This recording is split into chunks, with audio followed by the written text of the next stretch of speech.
Ready. All right, I will call to order this meeting of the East Hampton Planning Board for Tuesday, November 15th, 2016. Is there anybody here to speak to anything that is not on the agenda tonight? All right. First, the Planning Board minutes for our meeting on November 1st, 2016. Anybody have any corrections, errors, omissions? No. No. Motion to approve the minutes. Second. All in favor? Aye. Opposed? And I abstain because I was not present. No A&Rs tonight, Jessica? Nope. All right, so our first order is old business with 311 East Street, Mount Thomas Estates, and I am going to recuse myself from this one, so hand it over to Jim. The applicant would like to come and update us. How are you, gentlemen? Good, how are you? Good to see you. Right up there. We're on camera. Hi, Tom Adamczyk. And Bob Adams. At our last meeting, we had two items that were unfinished. One was the raising of the fire hydrant, and the other was the agreement with the homeowners association, which both items have been completed, and we're here to ask for the release. I saw the picture of the fire hydrant. Did everyone get a chance to see that? That looked appropriate. I have a picture here if anybody has not gotten it. Does anyone want to see? No, I think we're good with that. And then the other, of course, was making sure that you had the agreement with the homeowners association. I think you were going to get a letter, did you? Yes, so the agreement, I forwarded Yeah. it all to you, so, so the agreement, I've looked at it, I think it's fine, so. And it has been recorded. Okay. And I did get a note from you, Jess, that you had extended for 1 month. Yes, so Westfield Bank extended the letter of credit for 30 days until December 10th, 2016. I don't think we have any issues outstanding. No, not with that. As long as the homeowners agreed to the conditions. No. Is there anyone Jessica here has that's a the homeowner letter. that has any comments? No? I think we're looking for a motion to approve the release. I'll Oh, make for a the letter of motion credit. that we approve the release of the Mount Thomas Estates $75,000 letter of credit. Is there a second? Okay, any discussion? All in favor? Aye. Any against or abstentions? Thank you very much. Sorry to make you come back to No this. problem. Thanks for your help. Thanks. Have a good night. Yeah, I'll send you a letter that proves the release, okay? Thank you. You're welcome, thank you. Hey, he's right. Waiting in the wings. All right. Moving right along to new business. Cumberland Farms, 221 Northampton Street, a request for a special permit. Someone here to speak to that? Good evening, ladies and gentlemen. My name is Kevin Corridon. I am here on behalf of Thomas Murphy, Attorney Thomas Murphy, who sends his regrets. He had a conflict this evening. He couldn't be here. I'm basically going to just introduce the developer, the engineer, and the traffic engineer for your information, and I'm going to defer to them to tell you about the project and answer any of your questions, but I'm here to help them get through tonight as well. Present is Ross Galloway from First Hartford. He's in the audience. Luke DiStefano from Bowler Engineering is also here.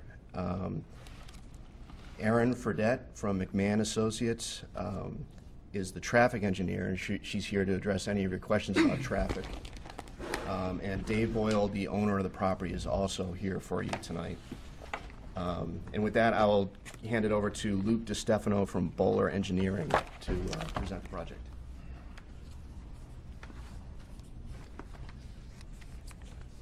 Hi, good evening, Mr. Chair, members of the board. For the record, Luke DiStefano with Bowler Engineering, Southborough, Mass. What I'd like to do is quickly walk you through the project and some of the major talking points of what it is Cumberland Farms is proposing. I think this board is probably very familiar with the existing site, which is located at 221 Northampton Street. The site, under its current condition, is just shy of 6.5 acres and is located on the east side of Northampton Street, adjacent to the East Hampton Savings Bank building, which is located just north of this particular piece of land. Under the current condition, the site is vacant, although in the past the site was previously developed, if I understand correctly, as a residential structure which was raised sometime in the not too distant past, as well as recently utilized for a storage facility for materials associated with some Mass DOT work that was done. The site is basically flat, with the exception of the rear portion or the eastern side of the site, which slopes off pretty considerably towards Industrial Drive and some of the existing businesses located off to the east. Under the proposed condition, if lucky enough to get the various permits and approvals required, Cumberland Farms is looking to purchase and redevelop about an 84,000 square foot piece of property, or just shy of 2 acres, on the northern piece of that larger 6.5 acre parcel. The site would ultimately be developed with a 4,786 square foot Cumberland Farms convenience store located in the rear center of the property, as you can see, or hopefully can see on the rendering to my left. The building itself will be serviced by 35 parking spaces.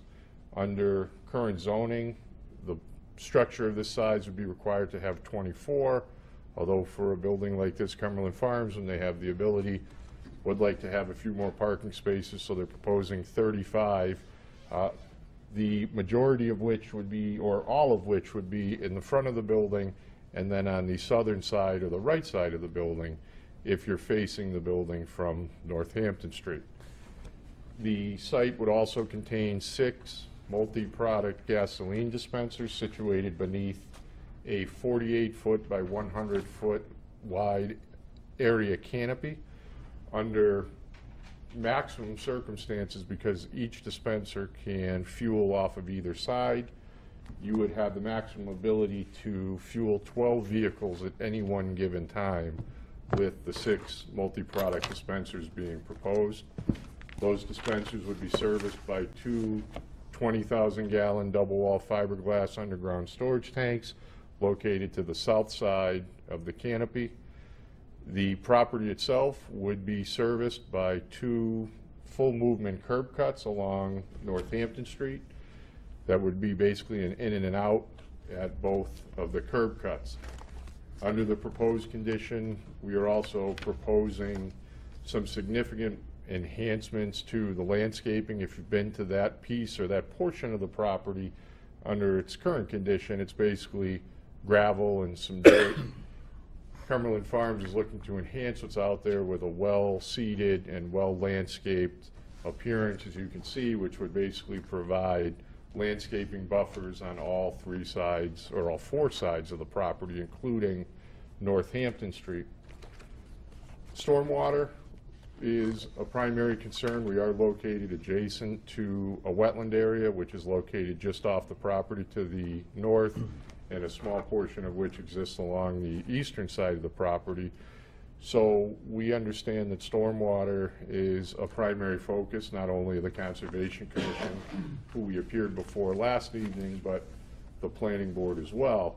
So we've taken significant steps to not only comply with the Massachusetts Stormwater Management Guidelines, but to provide a system that we feel will enhance the stormwater exiting the property. Under its existing condition, stormwater effectively sheet flows untreated and unchecked across the property from west to east, and ultimately into the wetland area located off the property or to the east. Under the proposed condition, runoff from all paved portions of the property is proposed to be collected via a series of deep sump catch basins with oil water hoods or drainage systems located on the canopy in the building. That runoff will then be conveyed via a series of pipes to a proprietary stormwater quality unit prior to being discharged into a infiltration basin located on the east or rear portion of the lot. We will then infiltrate stormwater back into the groundwater. There are certain instances where that pond will overflow, but ultimately, at the end of the day, runoff exiting the property will be done so under all design storms, including the 100-year, at a much lesser rate than as it is today. And the runoff from the property under the proposed condition will also be considered clean runoff because of the methods we are implementing, the best management practices to treat that runoff prior to it being discharged into the infiltration basin. Utilities are all available to the site and will all be provided underground. The majority of our utilities will be connected back into Northampton Street, with the exception of sanitary sewer. There is no public sanitary sewer located immediately in front of the building. So we are proposing to connect via a cross-country connection that runs to the southeast corner of the lot where there is existing municipal sewer. Now, we are aware, based on some conversations held with the abutter after last night's Conservation Commission, that there may be an option for a connection to a sanitary sewer opposite our site along Northampton Street. That's something we will explore, but as of right now, the plan is to connect to the existing municipal sewer located on the southeast corner of the overall 6-acre parcel. The only other thing that I'd like to talk about that we feel is a big improvement, not over existing conditions, but to the site and to developments like this in general, is the lighting.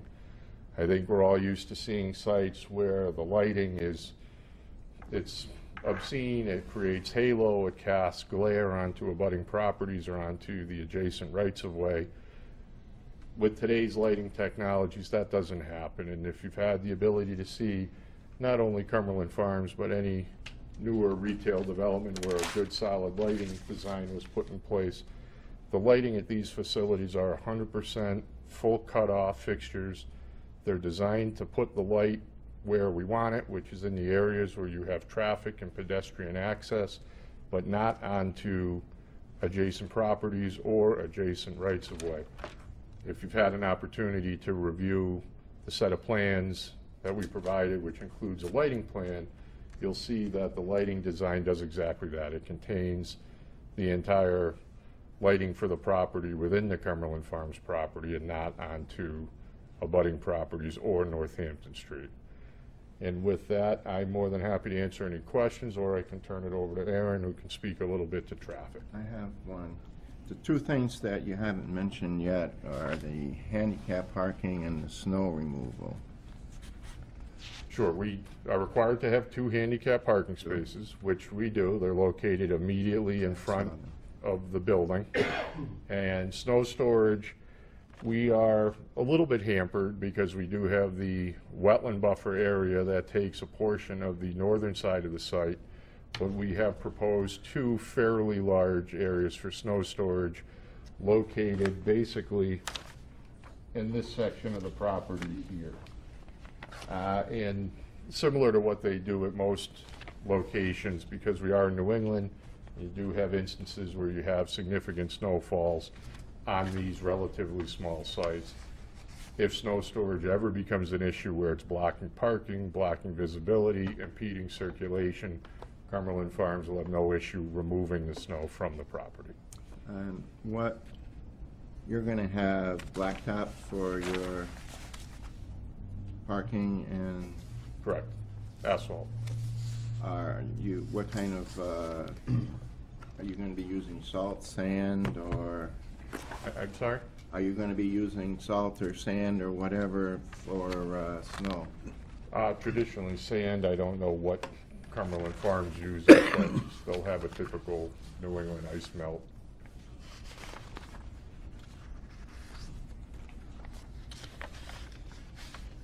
Okay. There's a tremendous amount of information, Yeah. and I feel as if we're, obligated to go through some of it so that everyone else knows, the folks on the camera and the folks here. I have to say that it's well put together, and as a result, I have no questions, from things like lighting to covering 0.71 whatever acres with asphalt, to the location and quality of the tanks, to, the signage. You have a whole lot of different approval process you've got to get through to make this happen. And I heard too that there's a site visit coming up. Is that correct? Right, so the Conservation Commission last night set a site visit for Saturday morning at 8 a.m. The planning board is welcome to attend to that site visit as well, if you feel the need to. How do you want to proceed? Well, we can move on to the other speaker. If people don't have questions, we can always come back and raise them if we need to. Yeah. we can- Thank you.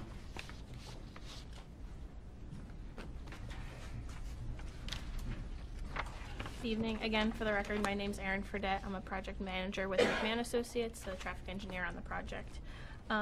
So I can really quickly go through the study that we pulled together as part of this project, but I'd be happy to go into any additional detail or answer any questions that the board may have. We start off by establishing a study area, which in this case is the 2 proposed project site driveways at Northampton Street. We conduct counts during the weekday morning and the weekday afternoon peak periods. We do those 2 time periods because they tend to be the times of day when the on-site traffic and the adjacent street traffic are the highest, and so it presents a almost worst-case scenario for a typical day, and that's what our analysis documents, so that during other times of the day we would expect the operations to be even better than what we're showing in our study, but wanted to make sure that we captured that commuter peak when the traffic volumes tend to be higher.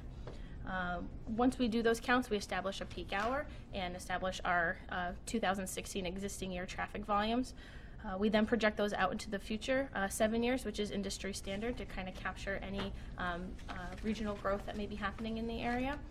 We utilize a 1% background growth rate established in conjunction with the planning department in order to establish that.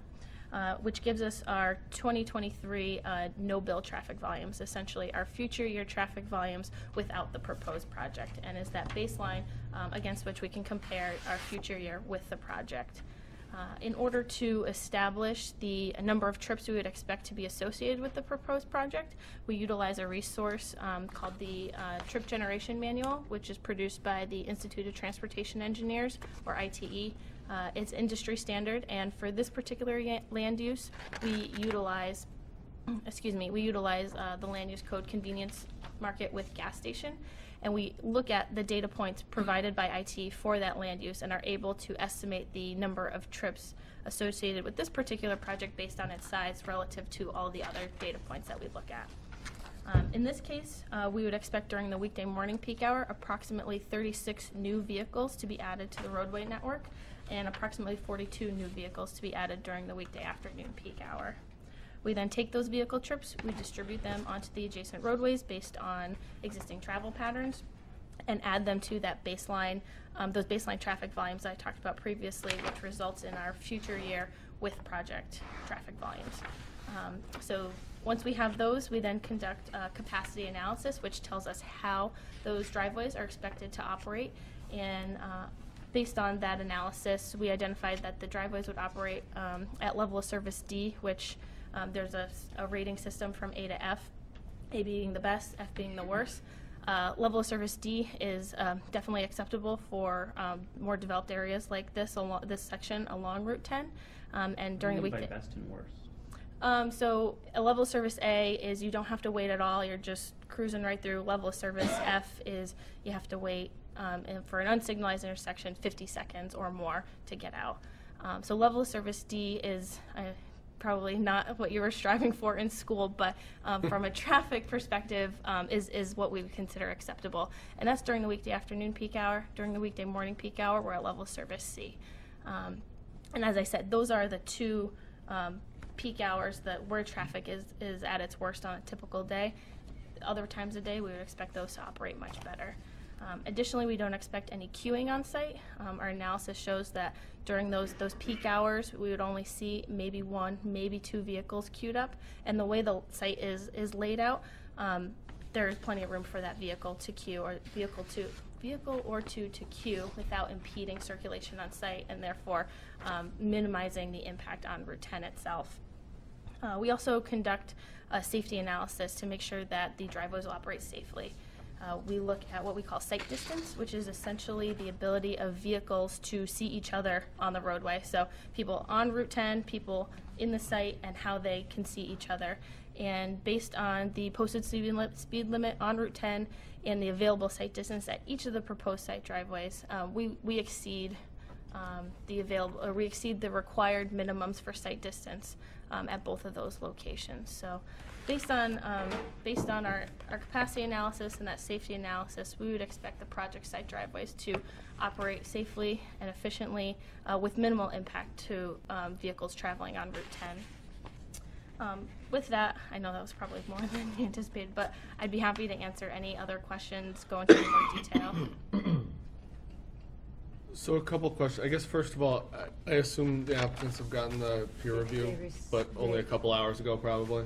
So I assume there isn't a real substantive response to those issues, or not yet? Thanks, Mr. Chairman. We just received that a couple hours ago, so we really haven't had time to digest. I read it on my phone myself, so I understand that. I just wanted to make sure that that was... And Tom Hogan is here if you need to ask him any questions about Okay. the document. Well, so I mean, I guess that's one reason to sort of put that part of the discussion off maybe until a further hearing, so we can have a chance to get a response on those issues and also the site visit. But one of the things that's in here that I don't know if you've discussed, and I don't know who's best to answer it, but there's a request to vary from the requirement of there being one entrance, one exit, and have two entrance egress on the site. Can you explain a little bit about why you want to do that, and what kind of analysis you might have done for the alternative if it were to comply with the bylaws, if you've looked at that at all? Sure, yeah. So the reason for the two full access driveways is primarily for fuel or tanker circulation. As it's currently laid out, the fuel tanker would enter from the south at the southern side driveway, enter to where the fueling, the fuel tanks are, circulate around the pumps, and then exit back onto Route 10 towards the south. And we really need both of those driveways for the fuel tanker to be able to complete that movement. Additionally, Route 10 is owned and maintained by Mass DOT. So if we are able to get all of our local approvals prior to construction, we would require to apply to Mass DOT for a permit because we'd be altering their layout. And in order to get that, we would have to supply our site plans to them for full review to make sure they're on board with whatever we're proposing out here. We've reached out to them for a preliminary review, even though they typically don't review things until the whole local process is wrapped up. We reached out to them to make sure that they would be okay with this two driveway full access configuration, and they did offer some very minor tweaks to the site plan, but overall we're okay with the access because they also have an interest in providing safe operations on their roadways. So I get why you need the two driveways. I'm still not sure why they both need to be entrance and exit. Couldn't you simply come in on the south side like you described and come out on the north side, or is there another reason why it's... Yeah, I mean, overall, you want to be able to distribute some of your exiting traffic. If everybody is at one single driveway, that one, maybe two-car queue that I talked about gets to be a little bit longer. And when it gets to be a little bit longer, maybe on-site circulation isn't as great.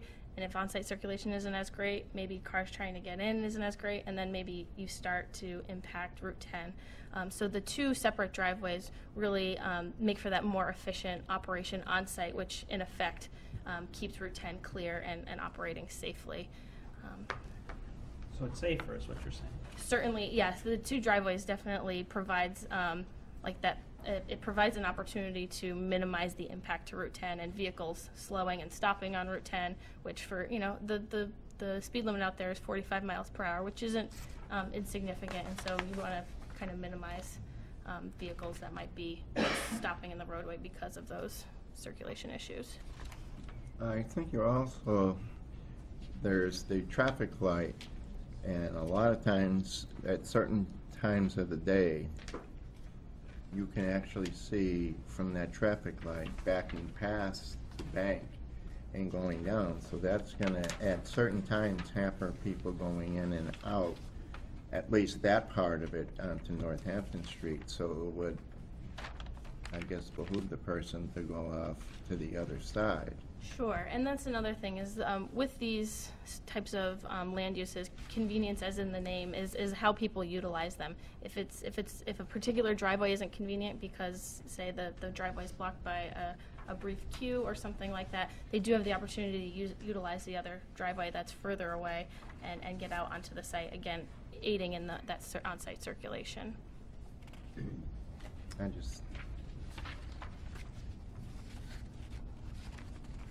That's all I have. I have to look at it again. Anybody else have any other traffic-related questions? I mean, there's a discussion here about the landscaping being put back for safety so it doesn't block, you know, visibility as you're talking about, but it seems like it's all in line with where it needs to be. So. Yeah.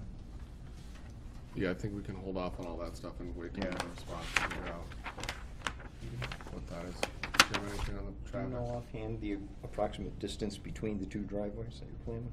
I don't know off the top of my head. Do you know? I can see it up. Yeah, that seems about right.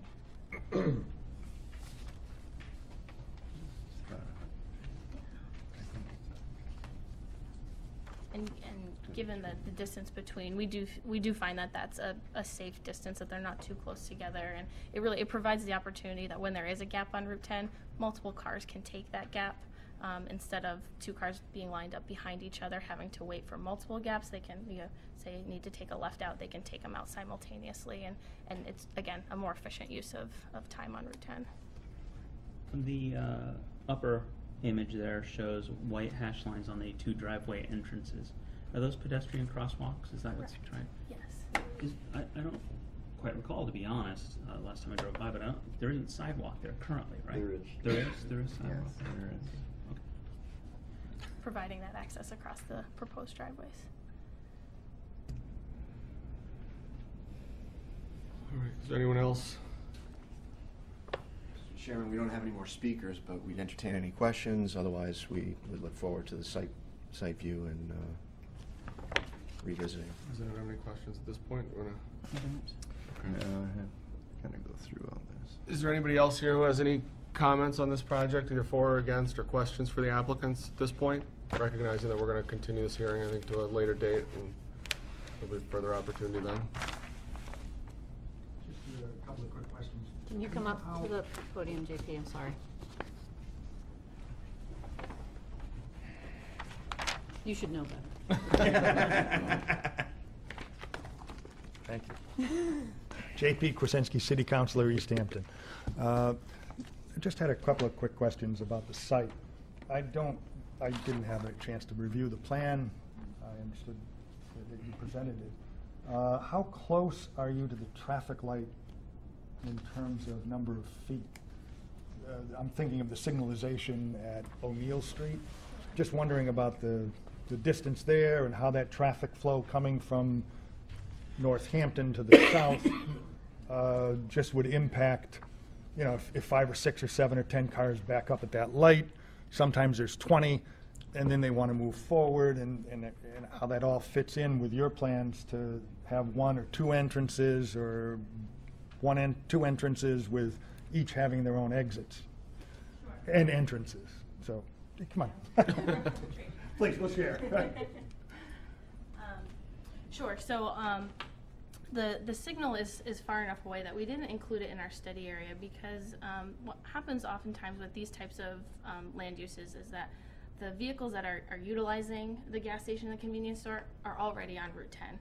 Not many people are making specific trips from their house to the gas station and back home again. It's much more, as I was saying earlier, it's a convenience-based market. And so because of that, we didn't include that adjacent signal. And due to the based on the volumes that we saw on Route 10 in front of our site, we wouldn't expect that queue from the signal would back up regularly enough to hamper the operations of the proposed driveways. And again, with the 2 proposed driveways, if it does happen to back up during a peak time, or in that off chance that it does, there are multiple options in order to exit onto Northampton Street. Okay. I just would say on Thursday and Friday nights, Okay. they can back up 30 cars deep, 35, 40 cars deep closer to town. I'm not sure on O'Neill Street if it's that deep, but I think it's pretty deep. And I don't know, just to review that in terms of your analysis, I think would be important, because you want to have traffic flowing smoothly all the time. Certainly, and I think even if there is a queue on Northampton Street, we wouldn't expect it to linger for, the whole peak hour or the whole peak period. in which case there would be opportunities for those vehicles to exit. Oh, yeah, I'm sure that, yeah. Right, and I so, think and, it and the would. light, and what the light does is, we call it metering, it gives an opportunity, it breaks traffic up so that it gives opportunity to those vehicles, on the site being able to get out. I was just thinking of folks making the left turn as they head south, Sure. and how that would back up everything. Yeah, and I think the number of times that would happen would be on the more minimal side, and providing that more southern driveway would alleviate that queuing, or the ability for those vehicles to get out. I would to hope the so. I left. would love to see the project here in our community. I think it would help our tax base. So I certainly would speak in favor in that regard. The other question I had was regarding the soil, if there was any soil studies here. I know, I'd understood there was a deep clay depth here as the site. Is that true? We've done both. We've had geotechnical consultants look at the soil. We've had environmental consultants look at the soil. And we've done our own on-site soil evaluation. And basically what we found is that the site does have a fair amount of fill. My understanding is that there are some clay-type soils, but they're deep enough to where they're not going to impact the proposed development. Obviously, we will have the appropriate engineers design the foundation and whatnot to be consistent with the types of soils that are there. I was just looking back and wondering, I think some of the clay for the landfill cap came from this area, maybe not the specific site, but from the general area, and I didn't know how all that might have affected your plans in any way. Shouldn't have any I effect. don't think it should, but just looking way back to the time when the landfill cap was drawn from this area. I did have one other comment, thought, because I'm certainly pleased to see the business come here, add to the tax base. What I was thinking about was whether we could fast forward to a time when power is out. I don't know if you have any plans for having emergency generator service or emergency service to the site. Was that at all under consideration by your organization? I don't believe there's a generator proposed today, but it's definitely something we can take back to Cumberland Farms. Yeah. I live in the area, so I certainly know winters can be pretty rough. Wasn't that long ago when it was snowing in October and I was without power for 8 days. So, trust me, I know. I was going to bring that up and say, just can you remember the time? It'll never happen. We only have a day or a half a day where we're without power. 8 days for some of us, many of us 4 days. It would be really wonderful to have a generator here at this site. Now, I understand it's a little more, there's some costs involved with that. And so I talked with MEMA this week, the Massachusetts Emergency Management Agency, and asked them what was going on in the area regarding gasoline and emergency generators. And they said, well, you know, we think what it really takes is a switch, emergency transfer power switch that would enable the station to switch from the grid to a generator. And I'm not a cost analysis person, so I don't know, but their thought was it would be about $3,000 to $4,000 to install at the time of construction this emergency transfer switch. Now that's a little bit of money, and I'm sure there are other costs involved, but if you could consider that, I think that would be great for our community, for our region. I understand there are only 90 stations in Massachusetts that have emergency generator possibilities of the 2,200 stations in Massachusetts. And many of those are on the turnpike. Because we can go to Blandford or to Ludlow to get gas, but that's quite a trip. So it would be something, I think, to put on the table and to consider as you move forward and in your negotiations. Chet, did you? No, I was just thinking that with the generator at the time of building, it would also be a safety factor, not only for the people at that point, but anybody trying to come in and out. And you know that someone's going to try something. To come in and out. So, you're right. So, I believe that the emergency lighting at the pumps and also in the building itself. Well, I think on as a minimum standard, I think Florida has a law that requires gas stations, at least many of their gas stations, to have emergency generators. They're very forward-looking. New Jersey has considered this, and so has New York. One of the things, the minimum you have a little bit of lighting, point-of-sale cash registers, something to run the pumps, and something to run the fire suppression system. Not your entire store, because it will raise the cost tremendously to have the refrigeration systems and everything else be included. But minimal service, I think, would be something that could be a real boon to our community.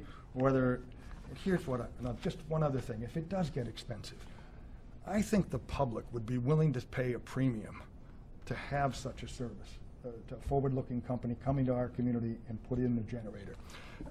If, for example, it was $1 more a gallon to get the gas, rather than going to Blandford or to going to Ludlow, in an emergency, I think people would look to that and say, yeah, this is pretty good. We can go in our own community and have gas. You know, I do like the idea, and my thought would be that in that kind of a situation, if you're the only guy in town that's able to pump gas and serve hot snacks and coffee and have fresh, well, refrigerated convenience-type food items there in the store, then you're going to do gangbuster business. You're going to do gangbusters. You know, so I don't think there's any reason to scalp the price.